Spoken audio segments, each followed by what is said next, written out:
Give it a second. There we go. We are live there. Let's go live on Instagram. There we That's one. go. That's one. That's two. Let's go. Excellent. What's up, everybody? Give me one What's second. happening? We're going to get this music down a little bit because we just started it off. So, welcome. So, we are still testing out our podcast format. So here we have done a few upgrades since last week. We're going live on multiple platforms, which is awesome.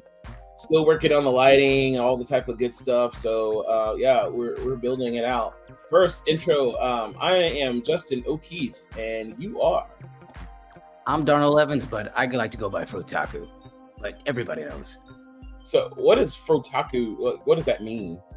Well, Afro and Otaku all put together. You know, as you can see, I'm a geek. Everything I like, my aesthetic. So put two and two together. That's usually how that works.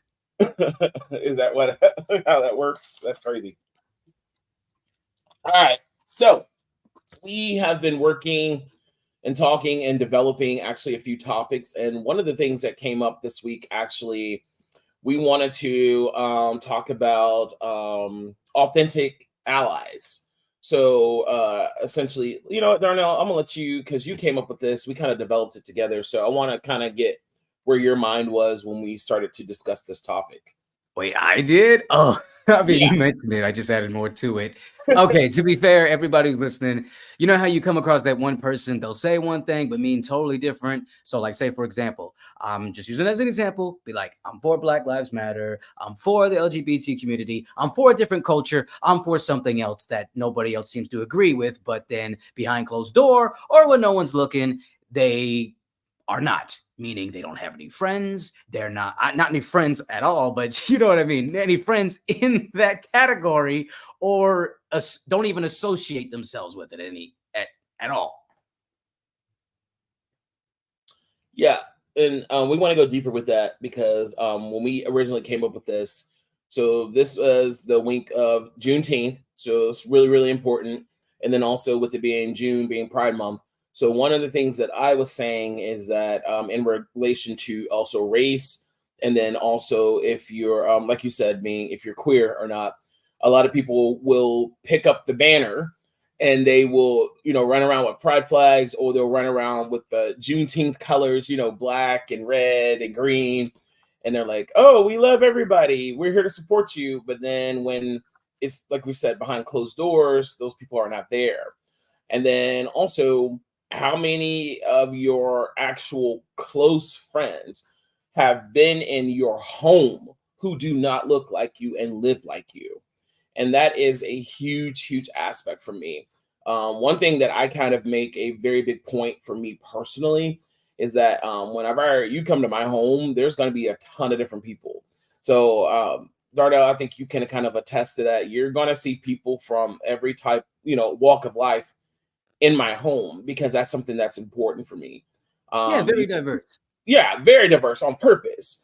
And actually, I think that this discussion tonight is going to be very personal because I am going to go into a lot of the reasons why I came back to Houston, which is like one of the most diverse cities in the United States of America, from Fort Worth, which is one of the most homogenous cities in the United States of America, and how I was treated there as a man of color living in a predominantly white space.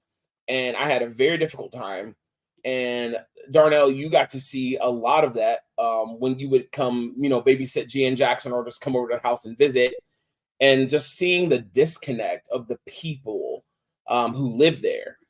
I would tell them certain things and they're like, oh, that's not true. I'm literally telling you how this is from a different point of view. And it was so instant of what they had in their mind as being the truth. And then anything contrary to it, even from the people they say they support, was completely wrong. And it wasn't just completely off the wall wrong. It was, I understand what you're telling me, but I am not going to process that. And I'm not going to take that as truth because what I'm doing and what I'm saying is at my absolute truth. And where you're coming from is incorrect, which is crazy to me. So I want us to see. Yeah, go ahead. Oh, sorry. I mean, okay. Personally, I kind of had a theory on. Well, I'm pretty sure it's not really a theory. I'm pretty sure it's probably proven, depending on who the person is or what they do for a living. I was going to assume the reason why people, they'll be a part of the group at first, but then they'll completely go about their business once the cameras are off and everything. Maybe it's a little fame. Maybe votes are coming up. Maybe they want to look good and everything, or maybe it's money wise. Just, everybody wants to, sweeten the pot a little bit or sugarcoat or add a little extra, like spice it up a little bit. Like, hey, see, I'm for it. Look at me. Almost similar to a person, I would say, maybe a celebrity, for example, saying, oh, look at me. I care about the homeless people. I'm donating. But, where's the integrity? Yeah. And then a lot of people, you got to understand, it is the title that comes with it. Because to be perceived as the opposite of the bad thing is so much worse. So, and I was actually talking to some friends yesterday. They came over to the house, and one of the things that she said to me is, if someone does not like me for who I am, and then she was talking about this very small town she grew up in, and then she said, I would rather someone just be straight up with me in regards to, if you don't like me and and if you're going to be either a sexist or a bigot or a racist or things like that, she said, just be it. Don't pretend to be something else. Because she said she felt like most of the damage that was being done in various communities were people who were considered to be allies, but they were not listening to the people that they said that they were supporting, and they actually weren't doing any real work. It was just more lip service than it was actually, putting or being understanding that community and advocating for them, which is where we're talking about. I would rather someone say, you know what, I just don't like people who look like you, this, that, and third, and then move on. I'm like, cool, at least I know. Yeah, at least you're being upfront. Yes, you're not beating around the bush. You're getting straight to the point. No fake it till you make it. Like, what's what I'm looking for? It's like, okay, it was something similar. Like, it was some guy being straight up racist. It was like a small video I saw, but the black guy responded with like, you know what? At least I know this is who you are. I see it coming, so I don't got to worry about you. I don't have to waste any effort, any time, any money, any resources. I'd rather you be straight up. And at least, like I said, at least they're honest. At least they're honest. And I feel like that can take you a long way, no matter what we're talking about. Honesty. So you don't got to mess with me. I don't got to mess with you, but don't pretend. Yeah, exactly. So, and that's where we're coming into being authentic with your allyship and being an authentic ally. And what does that entail? Because a lot of people just don't understand. They think that, the things that we've been talking about is good enough. But when you're in a room where the people that you're saying that you're supporting are not, what are the conversations that are happening in those rooms? What are the things that are being said? What are the things that are being done? And what are you doing to make sure that the people that you're saying you're supporting are, what are you doing to make sure that they're either protected or that you're standing up for them? Because there's been plenty of times I've been in a room with people and certain conversations we'll have, especially if someone is truly my friend. Like, I'm not going to sit in a room and let someone, sit there and disrespect them, because I'm going to advocate for them. And that really goes down to your character, because if you're going to stand up for me when I'm not there, that's the kind of person I want in my corner. But I've seen too many times where, you'll have somebody who says, oh, I'm your friend, this and a third, they're hanging out with you. And then you kind of realize that, like, man, this person really does not like me. And when they go into other rooms, you can see, and let me go ahead and say this too. If you are hanging out and being around people who do not care for me or have done very bad things to me, and you're okay with that, that person's not my friend. And that's something I had to learn the hard way. I had people who were in rooms with people who did not care for me, and I know what conversations were being had, and they would come back around me. And with me and my autism, like, I pick up on every single little detail. So you could see when they would come back around me, their body language, the way that they would look at each other, the way that they would not make eye contact, certain things that were said, things like that. I was like, something is off here. And that was one of the things I'm talking about. Like, you cannot literally Like, so, somebody you may have fallen out with, which I know is not a good person, which I told you before you were even, when you were around that person, I don't think that person's a good person. So for me to then go around and sit and hang out with that person who did you wrong would be, in my book, absolutely disrespectful. But for certain people, that's okay. But if I know that they've done you wrong, I'm not going to sit there and hang out and break bread with somebody who has been disrespectful to someone I call a friend. Like, that's not going to happen to me. Like, I'm like, yeah, no. And that's the thing too. That's something that we have to start doing as people. If we're all friends in a friend group and somebody's out of line, it's on us to check them. We don't get to just say, hey, you can go off doing this, that, and the third, or you know what, it's okay this time. But then on the other friend, we don't treat them the same. Like, we need to make sure everyone's being checked, because we should all be trying to be better.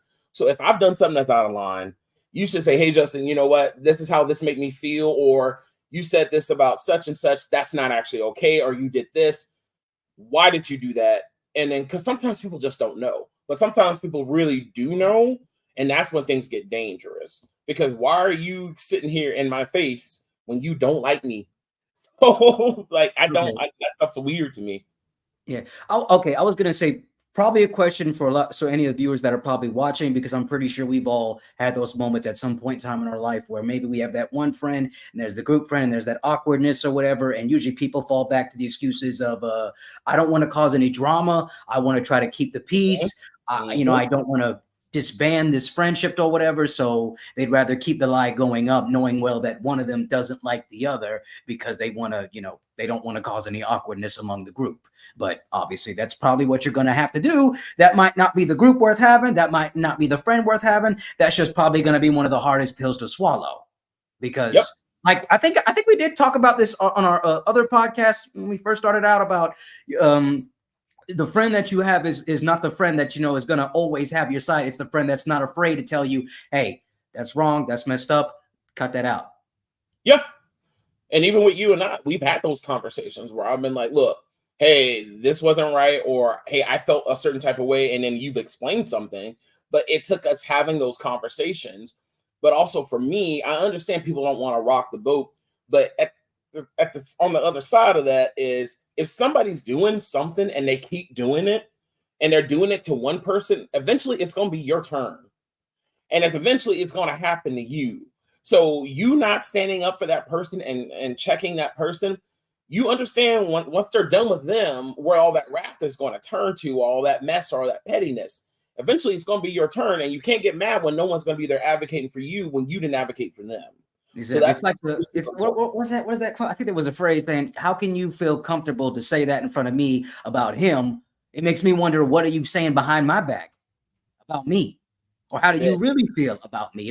I feel like that right there, just at that split second, makes you question everything, no matter how long y'all been friends together, because I can speak from experience recently, you know who I'm talking about and everything, because he said something about another friend. I'm not going to get into any names, but based off what was said about his love life, his relationship. And I'm like, okay, how could you say that about him? Like, trouble with women? His dating problem? Why would you say that in front of me? Now, I'm not going to lie. I indeed was guilty of not saying anything, because I try to see the good in all people, but not everyone's going to be that way. So I'm guilty of that, not standing up for that person. But there are other reasons why that whole friendship thing didn't work out. But I'm not going to get into that, because I'm just going to get off. I'm not trying to make it about me. No, but also too, like, you got to realize this is why we're growing. Because there's a lot of times, even when I was younger, Lord knows there's times I should have spoken up and advocated. But then as I got older and I learned a lot more about self-respect, and then I said, you know what? As you move up this ladder in life, and as you grow and gain wisdom, there's certain times you're just going to have to learn to let people go and leave them where they're at, because they're not always going to be on the same path as you. And certain people, like, there's certain people I have known for years, and they're in the same place that they were when I left years ago. And that's okay.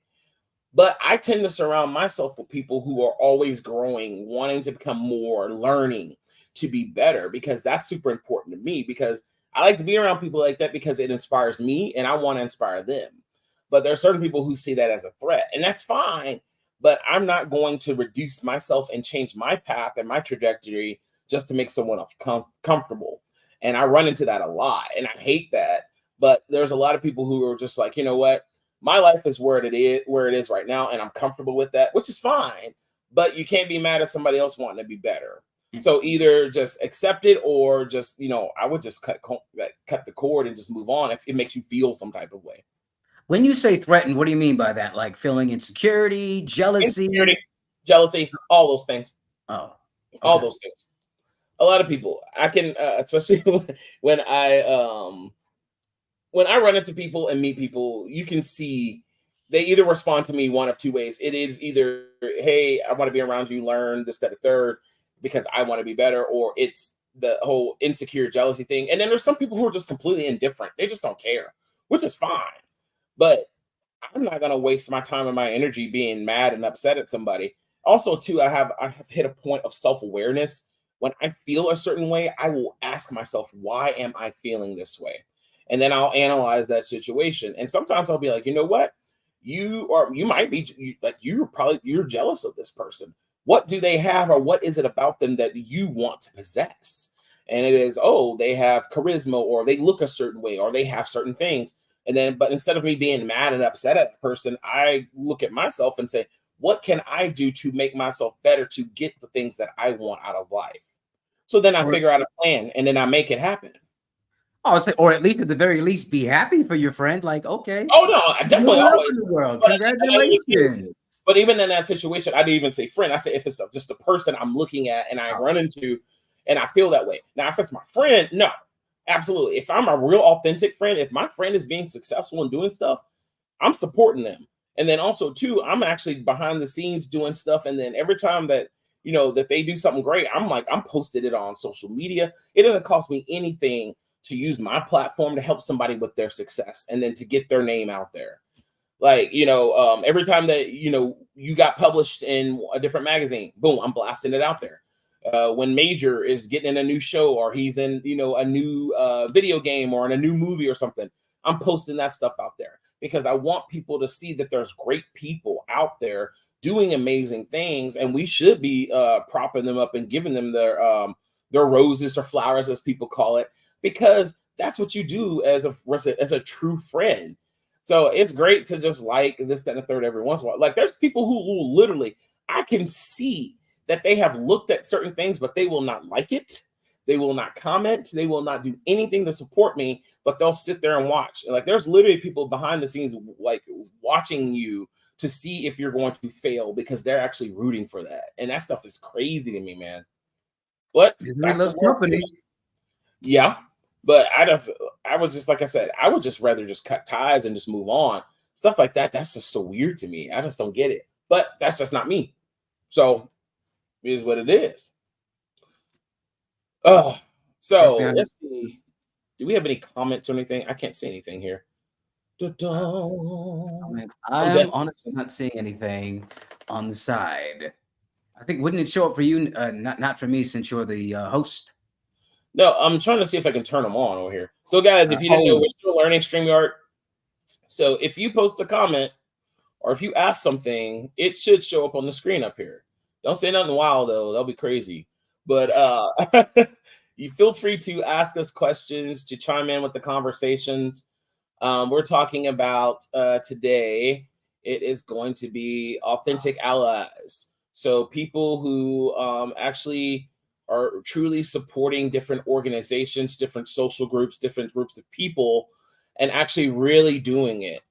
And so let me ask this to you, Darnell. What would be an authentic ally for you? So thinking, let's say, like, it's June. We just celebrated Juneteenth down here, especially in Texas.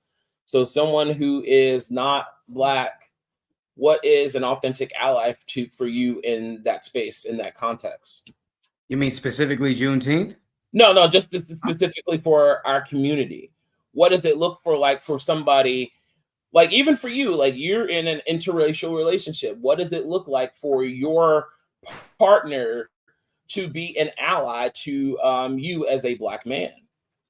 I mean, well, my girl, she knows that, looking different, being different, you're going to get treated differently. And well, I guess you could say she can understand where I'm coming from because she's faced that problem herself at some point in time in her life.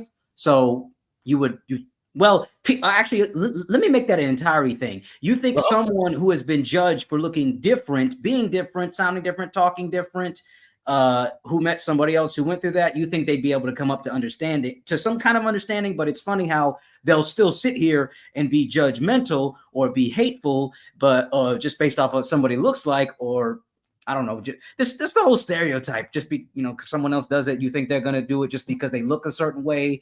But I'm like, okay, you think you know better. But Lucy, she's always been there for me. I think one situation we were in, one time we were out at the mall, and there was this couple just staring at us. Now, granted, they weren't in an interracial relationship themselves. I just said, you know what, I really don't care. It's no big deal. But it was an Asian couple, and I guess when they saw her, they kind of had this vibe about them, like, oh, look at this boy over here dating one of ours, thinking like he gonna do something or whatever. Or I never understood the whole "you're a traitor to your race" thing. I'm like, really, dude? Maybe we just like each other. Maybe you watch too much TV. I don't know what you think about I don't know if you're paying attention to the statistics on the breakup rates or the divorce rates or whatever. Okay, just because it happened to them doesn't mean it'll happen to me. Kind of close-minded to think just because, you think as far as we've been by now, you think people would be able to drop that off by now, but obviously, people are going to still keep it going no matter what, no matter how long we go. Honestly, I don't know how anybody could just bear that hatred or that great dislike just because, I guess because people never grew out of their own customs. When you're so comfortable, you don't want to try anything else. So maybe that's why, at least for that particular reason. But in regards to like authentic, like say for example, if I have a cookout with a family reunion, mainly all black folks, she would come. Not just because we're in a relationship, because, well, one, she knows we cook some pretty good ass food. Bring out that okra, them chitlins, baby back ribs, all that good stuff. Yeah, she wants to support. And I in turn do the same for her, because actually, just recently she wanted to go visit her brother, so we both flew to Wenatchee, Washington. Now, yes, it was, well, at least where her family was at, no black people at all. Yep. Just me. But that didn't bother me, because I'm like, okay, I'm not here for them, I'm here for her, and people can say what they want, feel how they want. That's never going to change. How did you feel up there, in Washington? Because I've been to Washington State, but like on the Washington-Idaho border. How did you feel when you were up? Because where is this city that you were at in Washington? We were over in Wenatchee. I think that might be further like up north. Which airport did you fly into? Huh? Which airport did you fly into? Man, this was over a year ago. I don't even remember. Was it like Seattle? In order to get there, you're gonna have to take a private shuttle, not air jet or anything, just like a smaller airplane to get to the mountains. It's like further deep in the mountains, almost countryside, barely anything else. I do not remember the name of the airplane. I just know that it was far from civilization. Oh, wow. That's actually crazy. You know what? Let me give you a name to the airport, because that's going to bother me, the fact that I don't know that. Because well, I was asking because, usually the further you are away from these metropolitan communities and you're near these smaller little rural areas, the less you're going to see less diversity when it comes to people. So usually I will ask, or, I try to go to a lot of places that do have a lot of diversity, because I just don't like to think about, I just want to be a person. Like there's certain places, like for me, I will go to LA or New York and I don't even have to think about anything. Like I'm just a person. It is what it is. I move and it is, because there's all types of people everywhere and they move differently. But one of the things that I always would tell people, especially when it, came to my situation with Fort Worth, I felt more comfortable in New York City at 3 a.m. on a street not too far from Times Square by Penn Station. going to McDonald's than I did living in my own house in Fort Worth because Yeah. of the diversity aspect. And that's something that's really important to me. I just want to be in a place where I don't have to think about that, so I can just live my life. And that's what Houston is very big about. I don't have to think about that a lot of times. Well, there are, certain situations everywhere, but for the most part, no, I don't think about those things. Oh, and it was the Pangborn Memorial Airport. Oh, and to add a little humor, and I think I already told you, but in case anybody else didn't know that, so around the area in Wenatchee, it was a predominantly white location, especially when we went to the airport to get back to Seattle. When we took our seats, there was this elderly white lady. I'm looking down at my phone and I see a shadow, and I notice when I look up, she has her hands out as if she's already ready to touch my hand. Oh, your hair? Yeah.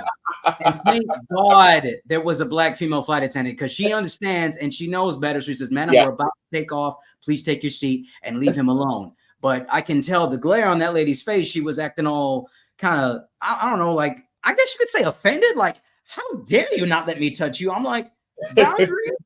Like, I know you ain't going to touch no white dude's head like that. Well, just people in general, like, that's so crazy and cringe. Because I've been out with you plenty of times where people have just walked up to you and just like literally just tried to touch, like, you're like, whoa, like, wait, like, chill out. Because it's but it shouldn't be nothing new, though. I mean, boundaries, respect. Like, I don't know where your hands have been pre and post COVID. It wouldn't shock you on how many people don't wash their hands. Yeah, I still see that, especially a lot in a lot of the restrooms I go to, especially like at restaurants or office places. And you'll hear these guys and they'll just walk straight in and draw straight out. I'm like, yo, there's no way he washed his hands. And you can just hear, like, you'll see guys like walk out of the stall and they just walk straight out. And I'm just like, yo, no. And I've seen it at restaurants too. And I'm like, that is nasty. Like, you literally about to go back to your table and go eat with your, nope. So yeah, I know what you mean. I think they got paper towels so I can grab that freaking thing. If anything, that's what we need to put our money towards, making doors open up by themselves, because people don't know how to wash their hands now. Full-grown men be doing this too. Well, my client has this thing on their bathroom door in the Atlanta office. There is a foot thing that you can put your foot on and it will open the door for you. So you just do it to pull the door open so that way you don't have to touch the door. So yeah, I know it's exactly what you're talking about, because it's like, hey, I just washed my hands, and then you got to open the door on the thing that's already been contaminated by people who did not wash their hands. Oh, yeah. So unless you have a paper towel or something to grab that door. So for me, I'll try to either with my shoulder or something just to open the door, because I'm like, I don't want to touch that door.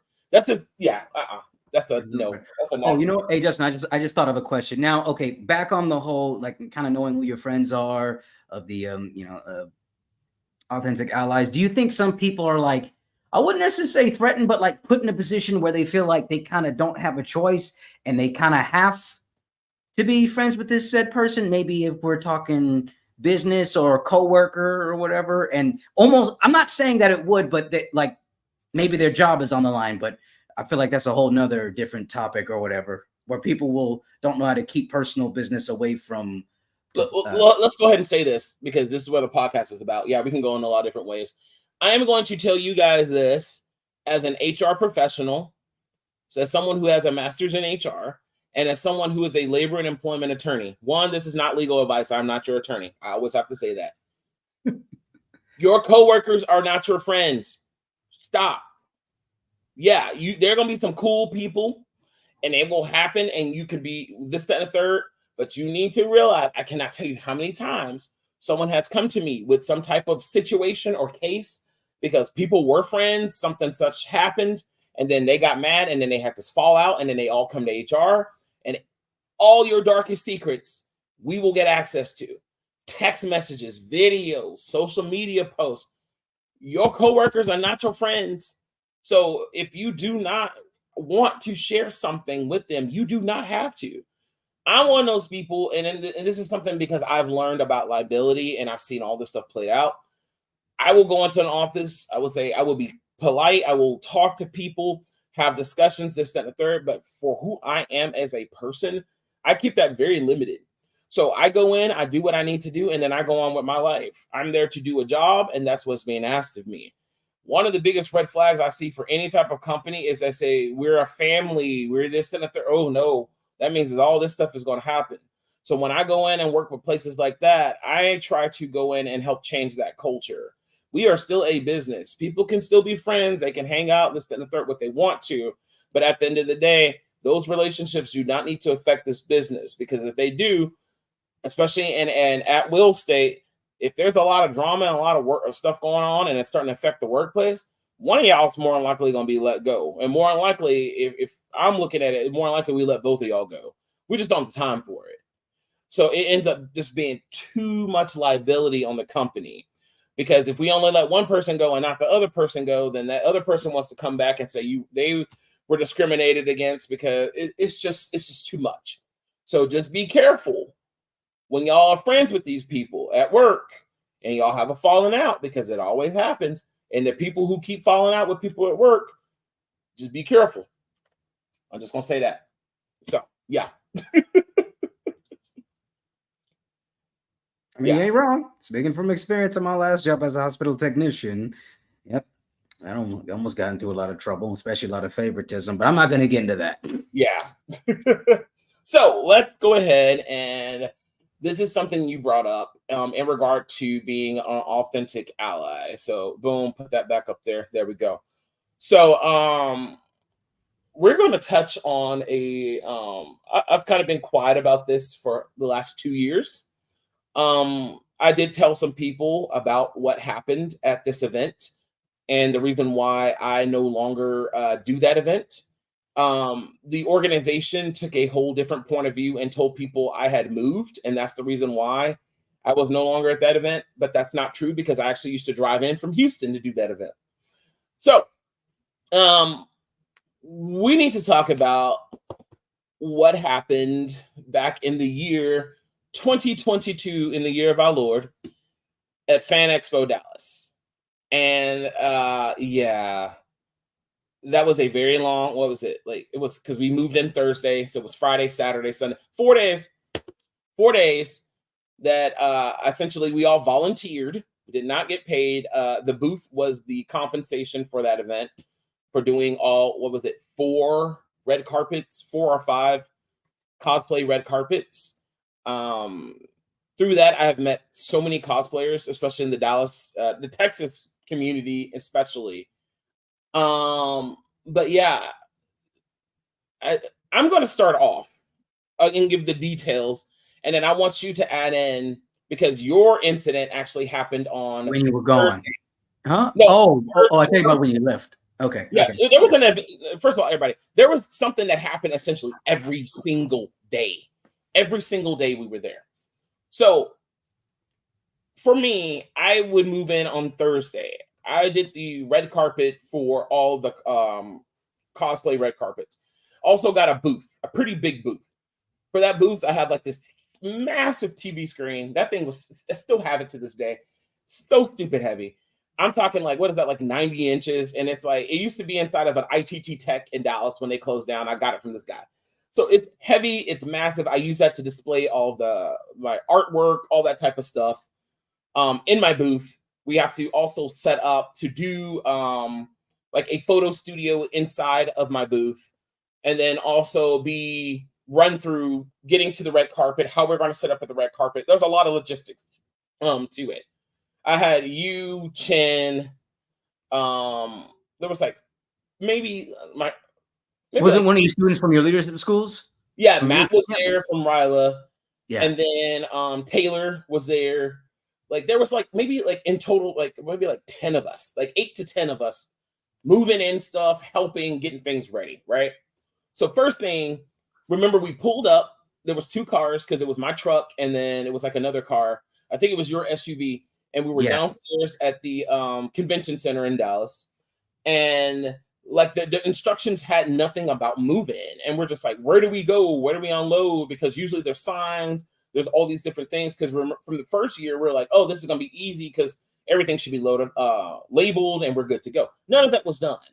Also, to my contact from Fan Expo Dallas, I think she got sick. She got COVID, so she didn't come. So they were supposed to give me another person, but that person would like never respond to me.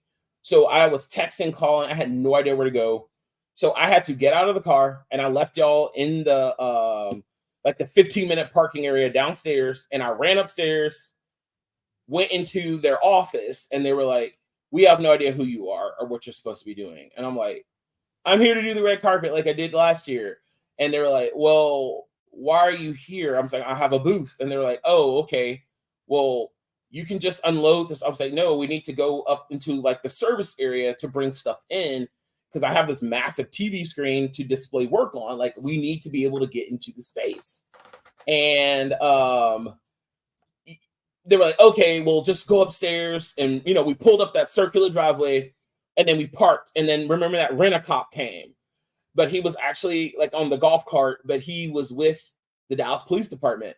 And he said, "Y'all can't park here unless you have that permit to move in," and because that's what the difference was this year. It was all those permits they made everybody have, because they said the city of Dallas made people have all those permits. So we were like, okay, they didn't give us one. So then I'm calling, and then they were like, "No, it's okay. It's okay." No, we went back. And then when we went back, and they were like, "No, it's fine. Just tell them that such and such says that you can just move in. It's only going to take like 15, 20 minutes. It's no big deal." So we told him that, and he said, "Okay." So we start unloading, like they're right there at the loading bay. And then we're there probably 30 minutes. And then we come back outside, and we both had tickets. And we were like, "What? You literally told us that we would be okay and that y'all had no." She even said, "I called the police department liaison. You are okay to do this. It's approved." And we're like, "That's crazy." Like, I have this whole 10-page document I wrote up to submit to them when I submitted my discrimination complaint, which they never responded to. Anyway, we get moved in. We get moved in, and we're already frustrated because we're just like, "Man, we just about got parking tickets, this and third. We're gonna get it taken care of." So then this is when your part kicks in with the head of security on the golf cart when he drove by the first day. Remember what he told you? Oh, saying I'm on steroids or something, saying steroid case. Is that something? Did he say something along the Yeah, lines he of was that? like, "You being on steroid." He was like harassing you because he kept driving by and like making comments and like making fun of you. And we're just like, "What is going on?" We're like, "Who is that guy?" And then we end up finding out he's like the head of their security, which is wild. And he would just run around and just start harassing people. And that was crazy.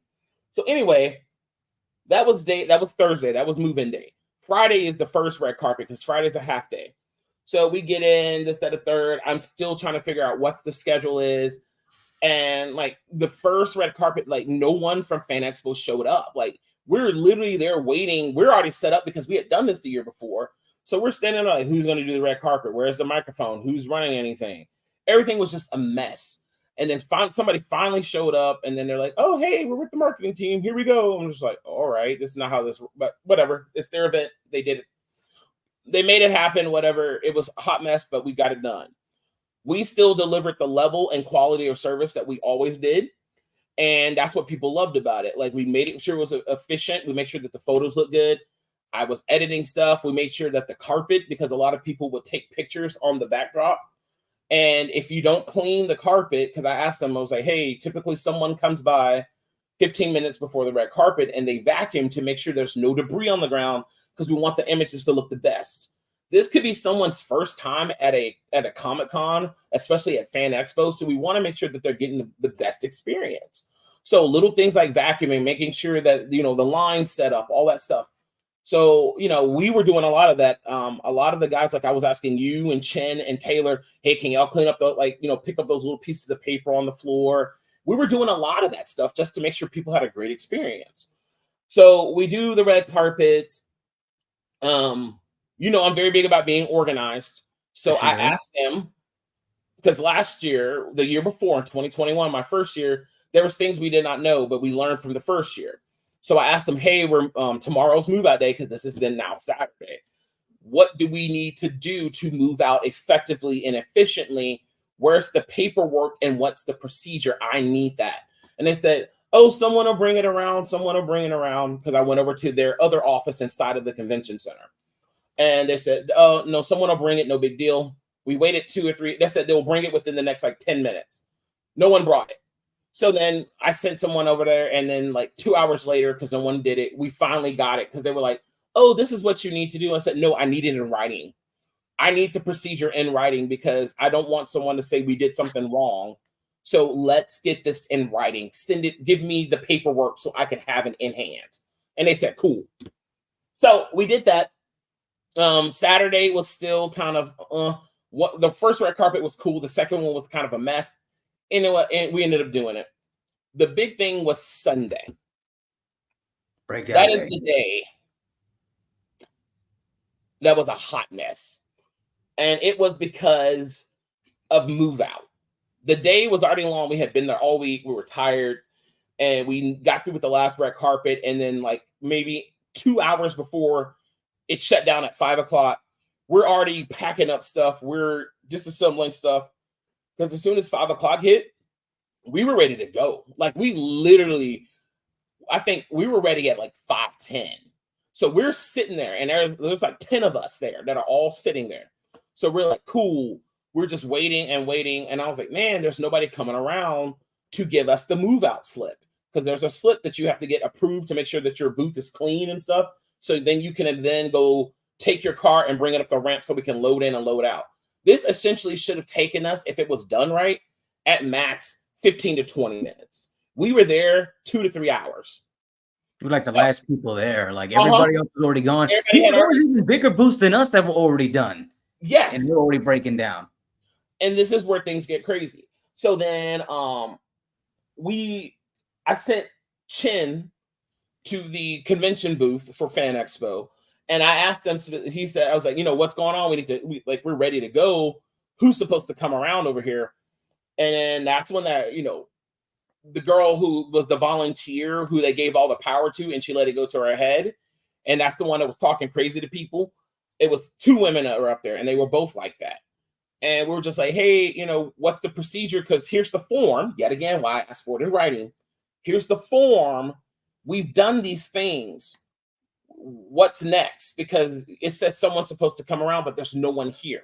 And they said, oh, they just haven't got to your section yet. Just keep waiting. They'll be down there soon. Cool. So then we waited another 20 to 30 minutes. No one has come down to our section. Yet again, this is also something you need to know. My booth was right by the food court. We were the only booth that was on that lower level. All of the other booths were up on that elevated level with the artist shop and all that other stuff. There was no other booth on our level because it was all celebrity, autographs and photos, and then the cosplayer booths and stuff like that. And they just got their stuff and left. They didn't have to check out. We were the only people on that level that had to check out. So then we go back, and then they're like, why are y'all here? We're like, well, no one's come, and it's been another 30 minutes, and we've been ready the last hour. What's going on?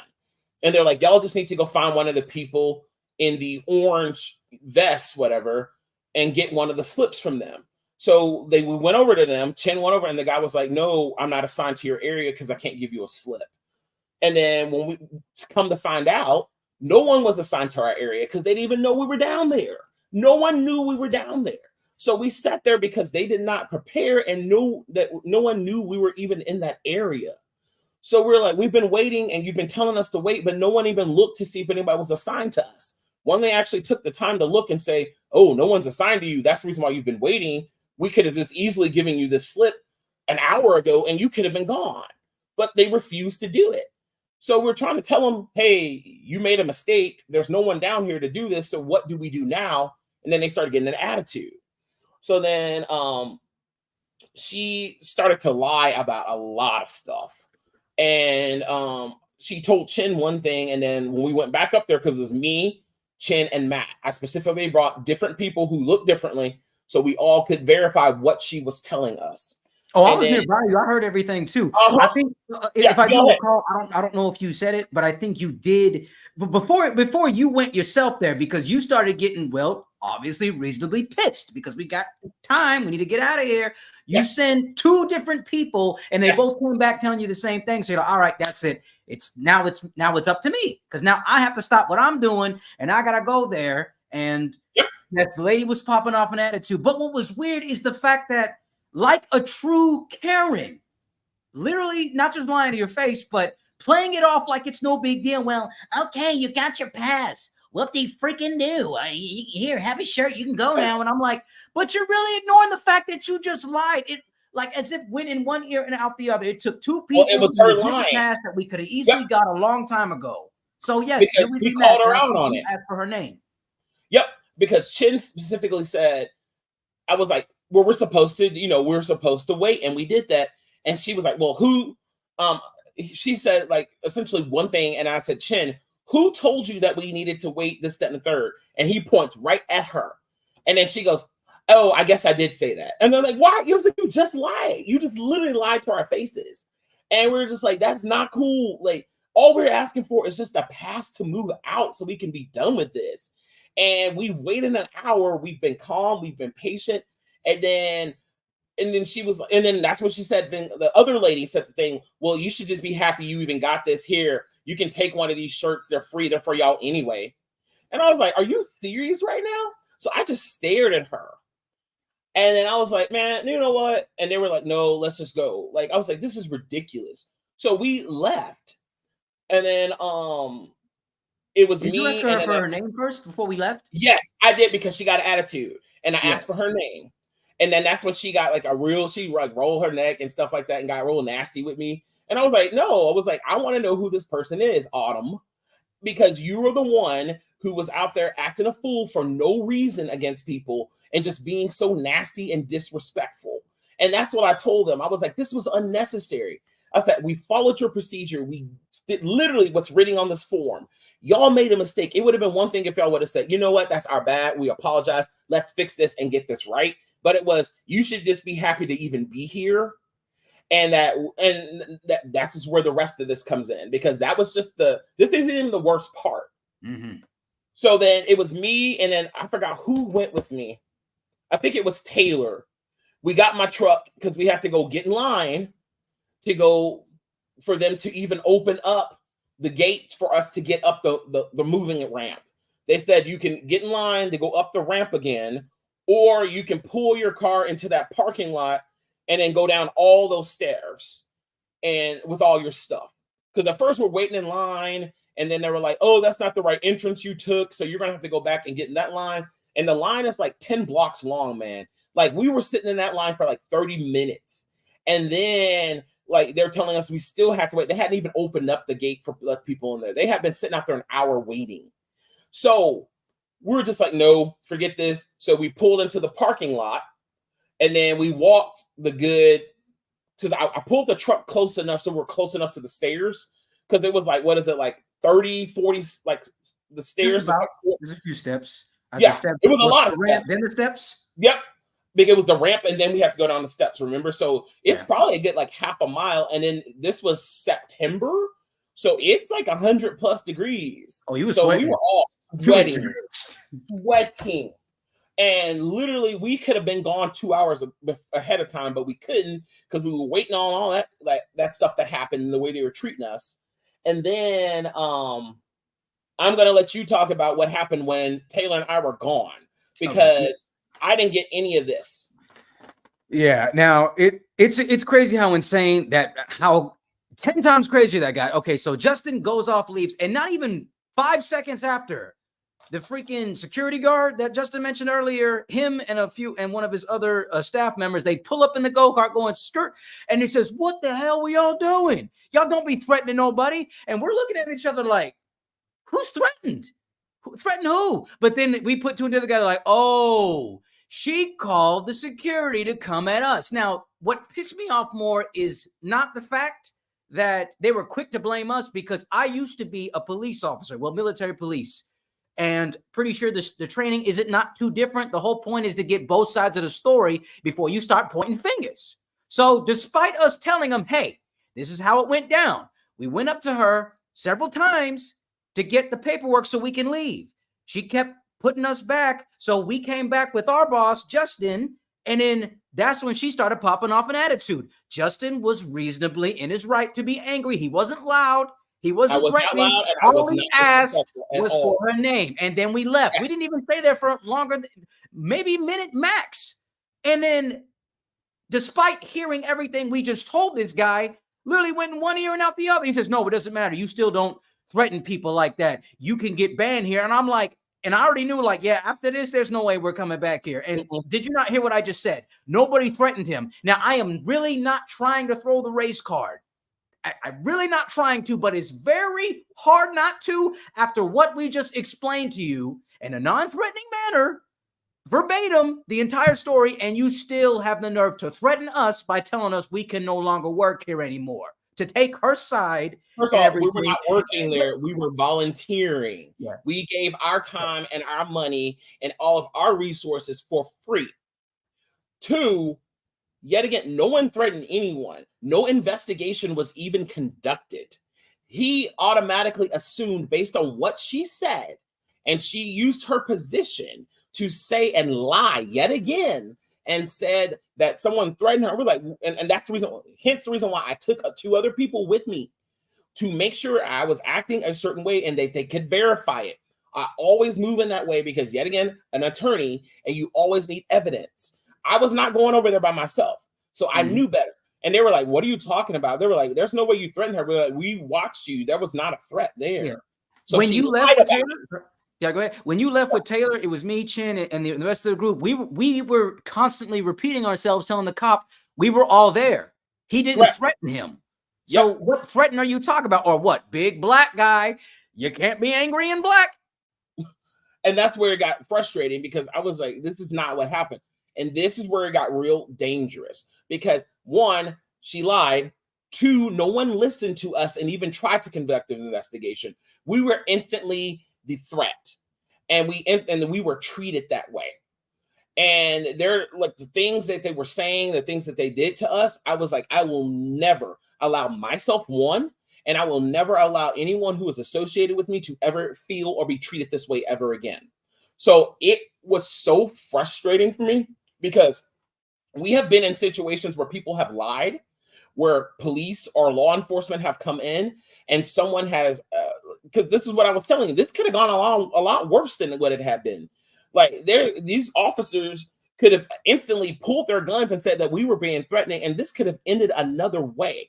That's why it is so dangerous to not have an investigation and figure out what's going on and to actually listen.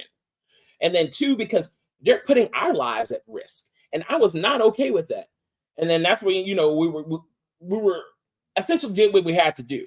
Well, we were just getting everything together, and then we had like 10 people, and we're just walking stuff outside. So we're just taking like totes of stuff, and we're just literally walking down the ramp, all those 40 flights of stairs, and we're just carrying stuff. People were trying to be in good spirits, but by the time that big TV came out, that they had to walk, it took like 10 minutes to get it outside. Like I broke down. Like I literally was in the parking lot crying because I was so overstimulated and stressed out and just upset that someone would lie on me and my character. Because and that's something that's big about me. Like my core values are that I am not going to operate outside of my core values. So for someone to say that and to do it so confidently and then try to essentially put someone in trouble when you were the one who was the aggressor, that is crazy to me. And that's why I like my contact at Fan Expo. I sent her a full explanation that evening about what happened. And I told her, I said, we will never be back after the way we were treated. And then 2, I went to, there's a company that owns them. It's called Informa. They're based out of the UK. I submitted an informal a complaint to them in regards to their code of conduct, because that was a violation of their code of conduct. And guess what? They didn't respond. So I had to get with one of the Fan Expo liaisons in the cosplay community, and I actually got my full complaint submitted to their managers. And it took them about a week to respond. They gave us the money back for the parking tickets and acknowledged that all that stuff happened, but remained silent completely on the issues of the lying and the discrimination and all the other issues that happened. They would not even address them. And they just left it as that. And I told them that, like, this is not okay, because this is not how people should be treated. This is not like, I was like, this is literally what I do in my line of work. And what happened here is not okay. And they refused to address it.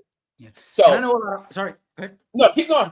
No, it's like, because I know a lot of people are going to say, well, not anybody who's probably watching, but maybe someone around the world is already thinking, well, if you got it fixed, then what's the big deal? See, the problem with this, the disregard. Yeah, no, well, the disregard, the disrespect, and everything, you keep allowing it to happen, it's just going to keep on happening over and over again. You can do everything right by the book, and clearly it still won't go your way, which, like I said, in your case, was very overwhelming, because honestly, I was shocked to see you break down. I never expected to see that. Honestly, I just assume, okay, just another bunch of racist jerks who don't even know how to do business right, and just say to go take it on the chin and keep going. But it's almost like the whole, what do you call it? You ever watch the TV series In Between, or Mr. In Between? Okay, that? I think it was okay. I don't want to point out, but the dad had a bit of an English accent, but he was taking an anger management course because he got caught for beating up on two people. They were basically bullies. They were cussing. They were being rude, disrespectful. I wouldn't necessarily assaulted his kid, but knocked the ice cream cone out of her hand, but played it off like it was no big deal. He got his payback. I guess you could say eye for an eye. But at the same time, is when he was there and he was sitting him, I guess the talker or the psychiatrist talking to him, okay, why did you need to do this? So you just assaulted people because they did this? He says, no, they were acting this, they were doing this, and they were assholes. And he said, okay, the world's full with assholes, and he says, and you want to know why? Because they allow people to keep getting away with it. And if nothing's done, it's like no different than a bully. Nobody does anything for the bully, but the moment the victim has had enough, that's when everybody wants to jump in and stop. You need to be the bigger person, and then you need to behave and act a certain way. But no one checked that person that was being disrespectful and let them be out of line. But as soon as someone throws the same back, which even then, I didn't even throw anything back at her. All I said was like, man, like that was wild, and you're out of line for what you said. What is your name? And if me asking what her name is a threat, then man, that's wild. But I'm going to go ahead and conclude this a little bit, because we got about 3 minutes before our Instagram stream like cuts off, because it only goes live for about an hour.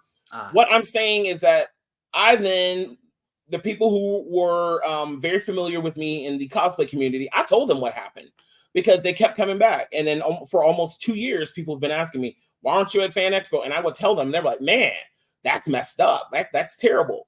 One thing that people in the cosplay community will be big about is that if they want to cancel somebody or make someone accountable and they all come together, it will happen.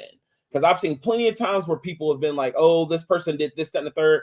Oh, no, let's not support them. As soon as I told them what happened to me at Fan Expo with those people, and multiple people were there to witness it, they're like, man, that's messed up. But then every year they still go back and they go and spend money, and they're like, oh, we act like it didn't happen.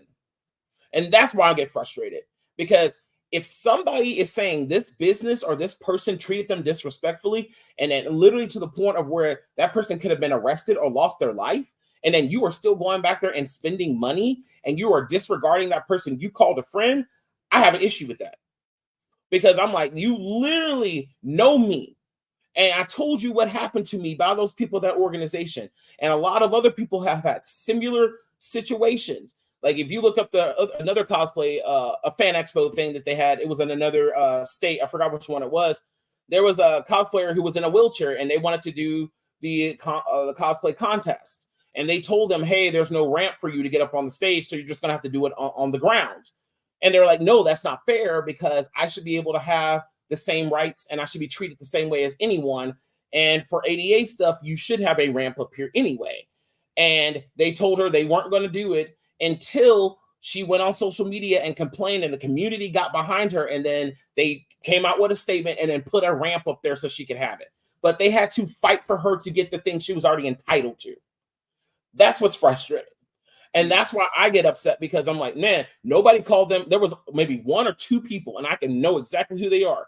And she went to bat for me with Fan Expo, and she was the community liaison, and she was great. She was like, I am trying, but she goes, this is very difficult, because she's like, I'm trying to advocate for you, but no one wants to listen. Because when you get to these big Comic Cons, most of the time it's just about money. And they will tell you it's about community. It will tell you cosplay is not consent, and that we're here for the community. We're here for everybody to have a great and safe time. But when they don't provide that safe time, and then you say something, you're either ignored or you're made to be the person who's the problem. And that's what I've been telling people. I was not. We did everything by the book. We were so kind. We wanted, because I'm very big about being treated the way I want to be treated, and we were never disrespectful. So for someone to lie about it and then folks just kind of disregard it and just go on like it didn't happen, that was frustrating.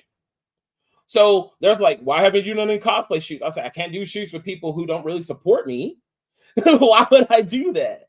Like, I kind of moved away from that world because when I needed support and when I needed someone to advocate for me, no one did. I know who your friends are, I guess. That's one way to figure it out. I mean, I don't think anybody wants to know that way, but hey. It is what it is. Like I said, a lot of people can say they didn't know, but I definitely do know the people who do know. But it is what it is. Like I said, this is life and this is what it is. But with that being said, we are about running out of time.